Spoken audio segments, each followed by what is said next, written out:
Hey everybody, here with the latest sketch card of the day. Since I did this one so late last night, I thought I'd be cool about it and go ahead and show you guys some of my coloring technique because that's what everybody keeps asking for. So I thought I'd throw that on there too and do that today. So sharing this over with the page, and I'm going to be using Copics. This is gonna be really quick and clean. This is going to be one of the shortest videos that I probably do. Um, Bear with me just a second. Testing my Copics. Now this is a V105. Let's see, it's a V05 Marigold, which is a violet. And in this set, um, I have about, I think there's like 10 violets. They vary from set to set, which I have all 5 cases, but the only ones that I don't have are the grays. So, and I have a small pack of those because I go through so many of them. I buy them individually. It's just more affordable that way for me in the long run. But yep, because I have a complete set and I keep them fairly clean. A lot of people mess with me about that. It's like, really, you dropped all that money on the extra markers? Yeah, I like having them around, and I do a lot of comic work with them, so they do work very well.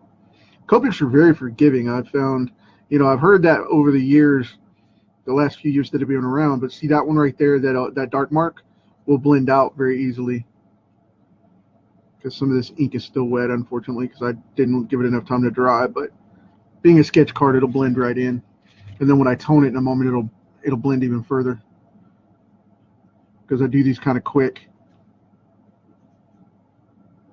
But being a sketch card, I can have that forgiveness, and whoever gets it later will be okay with it because, believe me, I've seen a lot worse. Let's see. This one for the hat.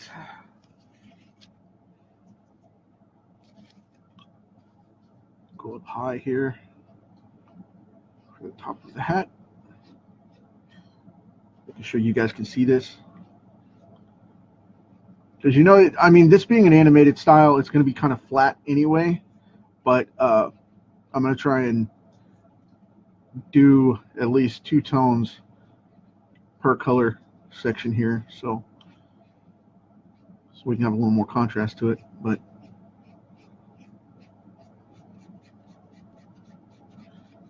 I don't like using the block wedge on the other end. I like more of the blending of the brush because I can go back over and kind of blend it together.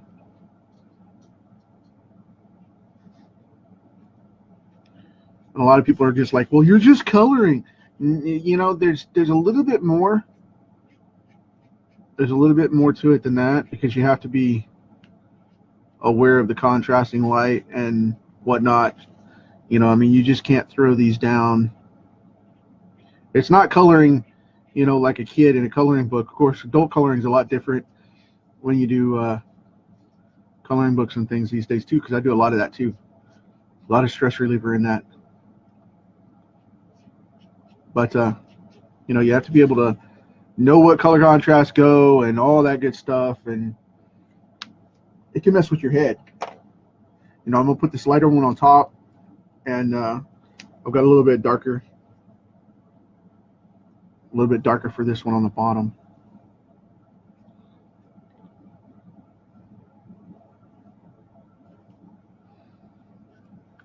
It goes right back here. Normally I wouldn't skip around like that, but this will blend perfectly, and I want to give myself a guideline to go by. And then what you do is you take whenever you go over like this, like that, and like that, where you get small bleeds, you can just take the pen, you take your micron or whatever you use and go over and touch that up on the edge with sketch cards, because a lot of people will be like, oh no, you colored outside the lines, and it, depending on the medium, it'll bleed over, and that happens on these index cards sometimes.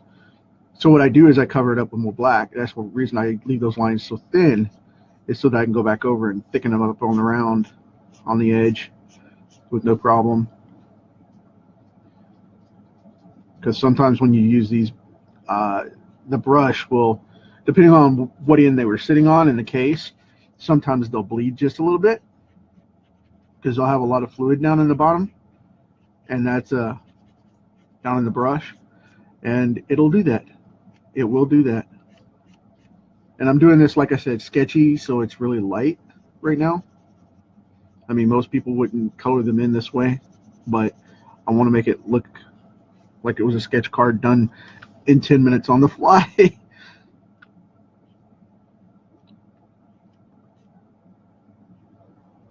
I don't mind that at all. Now, as you use your Copics, go around to save your brushes, turn them. You know, every once in a while you'll see me flip it, and that's what I'm doing. I'm saving my brush so I don't smash it, because these little nibs are a pain in the butt to get back in the brush, in the case, the pin case, whenever you have to replace them. And I like to swirl them around so I don't wear them out as easy. But over time, it softens the brush to make them even more effective, where you can get finer tips and things like that. And, you know, you should do that. I mean, seriously, you should. Because it's just a lot better contrast. Now, right over here is the entire back of his hat, because it dips down this way. And a lot of people go, well, you know, you should have put in a baseline for his hat. I like the fact that his hat tips down and goes behind his head, because it's not supposed to be that big, but it kind of sways over this way, and it's really huge when it comes out. So that's just the way I drew him at the time.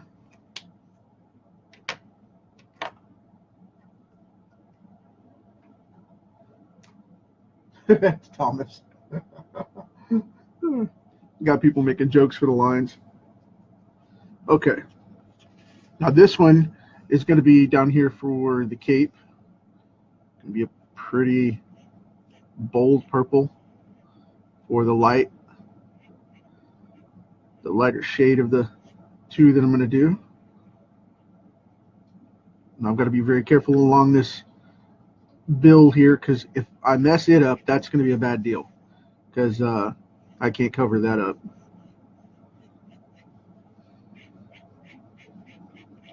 And the thing you want to try and do is always blend it, but be sure and rotate your tip so you don't smash it and crush it.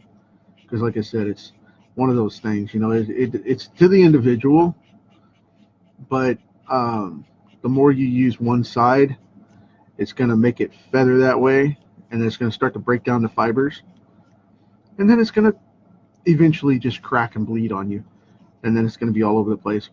Or it'll fray and give you triple tips. That's horrible. I mean, I don't know if you guys know this or not, but whenever you use a brush tip, what will happen is it'll do like a snake's tongue. It'll do this mess, and it'll go in 2 or 3 different points. And when you do that, it'll ruin it big time. So I like to go back and forth like this and put just enough pressure, and then rotate it so that I don't kill the head of the marker. Because like I said, these nibs they're not expensive to replace, but they're a pain in the butt to get back in there. And I mean, I know I keep saying that, but that's a technical term in this case, because it really is a pain in the butt to get them back in there. And if you don't, they'll bleed all over the place. Or they'll come out and then all the fluid will pour out on your artwork and it'll be horrible. And if you're on an inclined desk like I am on a drafting table, it's even more fun to have them run all the way down your desk and off into your lap and on your shoes and on your floor and all that. So I'm just warning you ahead of time. Save yourself that grief. I'm going to go right up underneath this bill here, right next to it. Now this is a super dark purple I'm using here. This one is a BV. It's a blue violet 08. This one has more of a little blue tone to it, so it gives it more of a blacker look. And I want to use that because I want to give the highlight, but I want to give the darkness as well for the base of the cape here. And then we're going to get into the fun stuff of the actual face, which is always my favorite part. And when I used to watch these cartoons, I used to watch this cartoon block like I was talking about in the other video where I penciled it. I would talk about how I used to love these cartoons. And, you know, everybody says how innovative Disney is, but the cool thing about it was cartoons like this had been coming out since the 60s, where they were taking their own characters and then formatting them into different adventures and things and repurposing them. And the way they did that originally, it came from Hanna-Barbera with Scooby-Doo and things like that, because they were doing that back in the 50s and 60s, whatever. Disney was competing with Warner Brothers for the Looney Tunes cartoons, and they were doing very practical humor in them, very modern day humor in them, but they were very soft and very child toned. And the way they would do that was because of the fact the reasoning behind that would be because of the fact that they wanted to keep it very PG. And when these cartoons came out, they were PG-13 and had the level and violence of a PG-13 movie, because they would actually hit, you know, Darkwing would actually hit people. And I mean, it could only be like one hit or one punch, or, you know, give the impressionism of it depending on the episode, you know, who was doing it or whatever. That was the big catch-22 with it, is you could impression excuse me, allergies today. Geez, all this weather changed. It's warm in the cold front and then the warm stuff, cold at night, warm during the day, really messing with me this week. But anyway, what I was going to say is you could use impressionism, and you had to be very careful with it. You know what I mean? You could use so many, you know, fight sound effects saying that were going to hit somebody, and then you know, in language, and you could verbalize it, and then you had to use like you would show the fist flying, and then they would skip it and show the punch effect, you know, the stars or birds or whatever, and then they would show that person right after, and they were, you know, had the stupid, dopey, dazed look on their face, as it were. And that's where a lot of that came from. It just depends on what they wanted to do with it. But the content and storyline of using a character as a superhero, or a character as a, you know, that you'd seen in a cartoon before as a later model superhero or whatever, came along later. They didn't originally do that. Hanna-Barbera did that, and they repurposed a bunch of their cartoons into that. So, you know, like Josie and the Pussycats became the investigative team that they did, because originally that was a filler cartoon where they actually were just musics, music cartoons. And I don't want to say music, musics, because of the fact that I started to say something else. That they were just music driven. Okay, they were music driven. They were musicians, and they were just music cartoons, and that's all they were. And they were filler. So there's a lot involved in that, and they were just music driven, and it was crazy. Then they turned them into the you know, Scooby and the Gang style cartoon, where they were going on actual adventures, and it messed them all up. And then you know, Archie's came in and started doing their cartoons and their comics that way. And then Disney came around in the 80s when nobody else was doing it anymore, and started doing, you know, the Rescue Rangers and Goof Troop and all that, where they went on adventures and stuff, you know. And I mean, it just may have been daily stuff, but the thing is they still had, you know, some kind of adventure, which I always found that really, really cool. You know, they were just music, but Josie and the Pussycats and things like that were just music driven. And then you had the soft stuff from, you know, Scooby-Doo and things like that being very, very mild. And then you had some of the other cartoons that came out later reflect that same stuff. And then when the 80s rolled around and they booted this up, they wanted to do action adventure cartoons for Disney and modernize them. And they were completely contemporary in the way that they did them. So you got to think about all that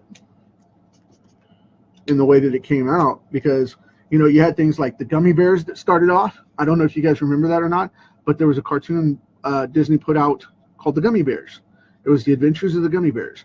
And the New Adventures of Winnie the Pooh and Friends came out right after that, right there with it. in that same block. And they had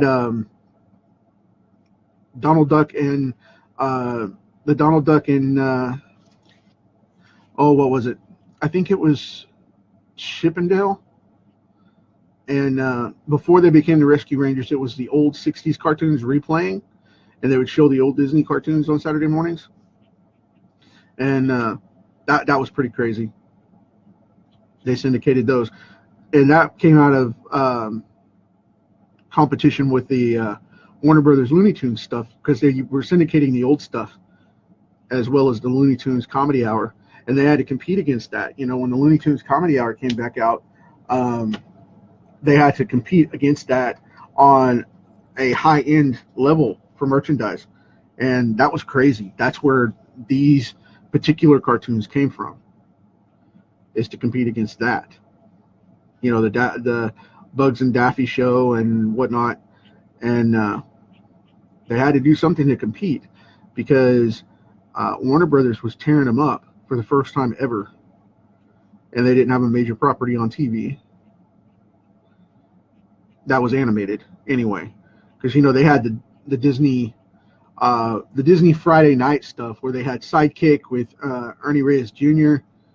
And they had a couple of other things going on. You know, they had some series going on, and then they had the TGIF Friday block with Dinosaurs and Family Matters and Perfect Strangers and Full House and all that. And you just gotta consider what was going on at the time. And these cartoons came out of nowhere when nothing else on the air was like it, and they just tore it up. But what am I missing here? That's what I did. I was curious about that.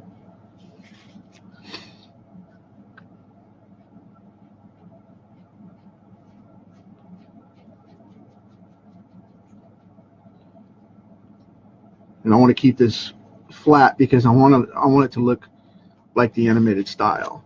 But now I have a little bit darker gray here that I'm going to go in with and touch back over these.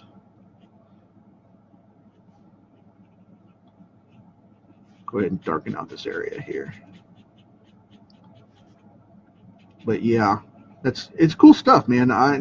I love the history of these old shows as to how they came around and whatnot, because I say old, but these came out when I was a young teen.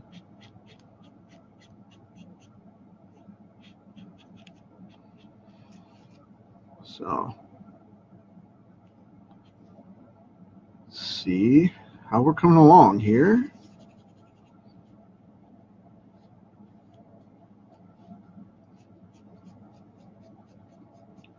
And I don't want you to think I'm squiggling back and forth with this thing, because that'll ruin your tips. Don't ever squiggle with these and mash them down.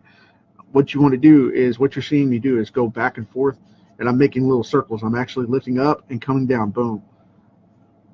Because if you don't, you'll smash them and tear them.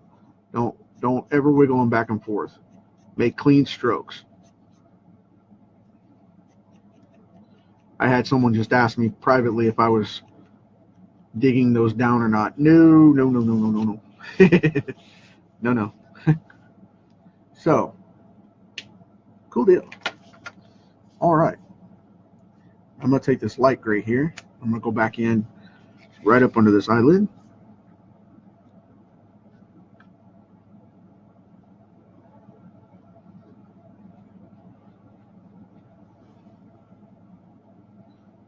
Kind of gives the shadow look of his hat peeking out a little bit. Just kind of wanted to do that just a little, where it looks like he's a little more shaded under there.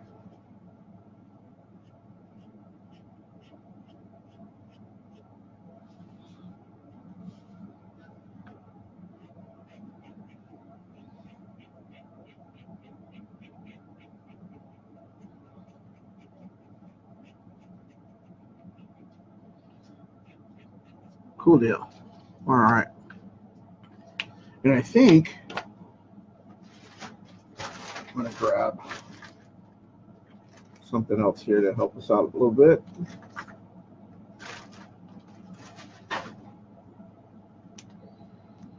Let's see if that one's dark enough. I think so. I want to darken up this edge just a little too.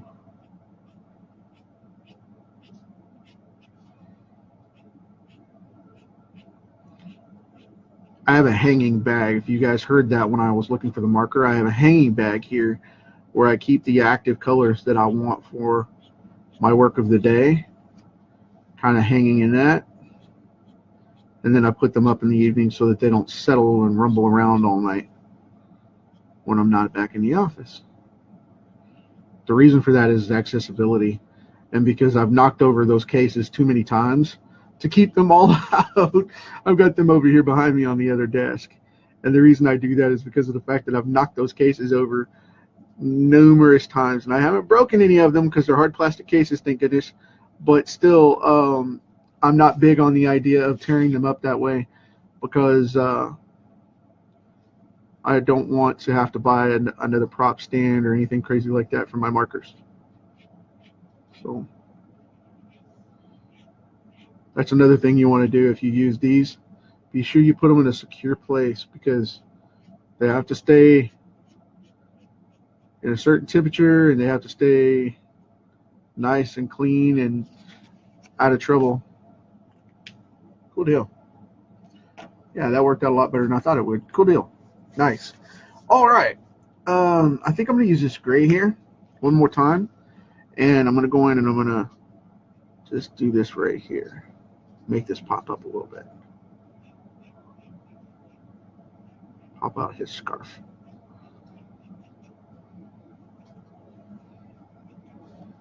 Okay. And I'm going to go in about here. I'm going to use this gray. I'm going to kind of go over what would be the shadowed side of the hat here. Kind of wash that out just a little. Make it look a shadow side. I don't want to warp the card though by hanging it, so.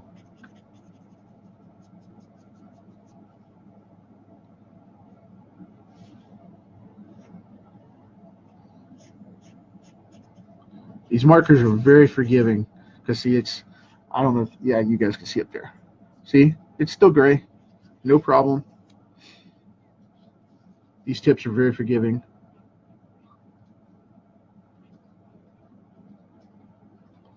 I want to leave a highlight on the back side of the hat.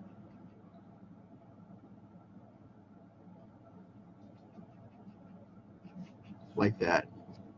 Yeah, that works. That makes them pop up a little more.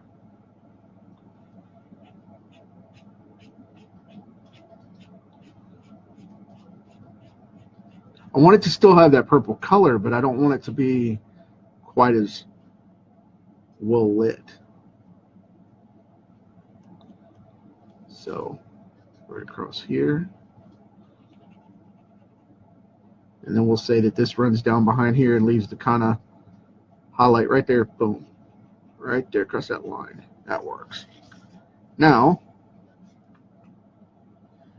and just for fun, I'll take this darker purple that I used on the underside of the hat, and I'll put it right here for a little shading on this one.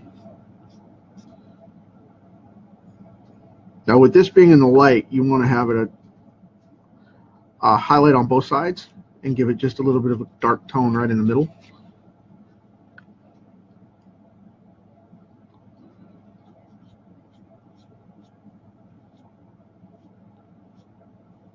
So this way it looks like the light's hitting from both sides around the edge.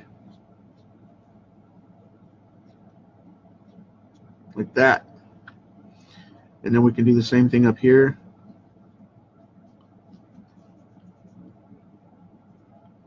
Go right about there.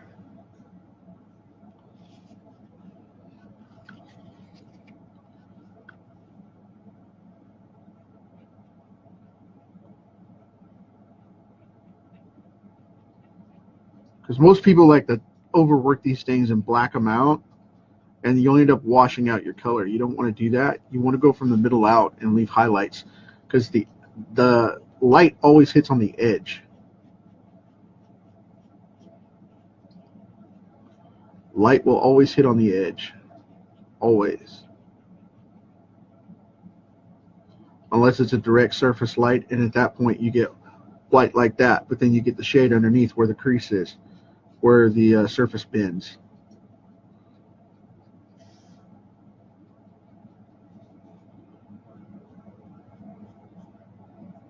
And so many people just go in and color everything out, and then it doesn't give it any shape or depth or contrast. See, like that. So I hope that looks cool. That's all I'm going to do with it right now because I don't want to overwork it. But hope you dig it. That's Darkwing. He is finished and now officially part of the collection. I'll have another card for you tomorrow. And as always, thanks for participating, and I'll catch you guys later. Take care.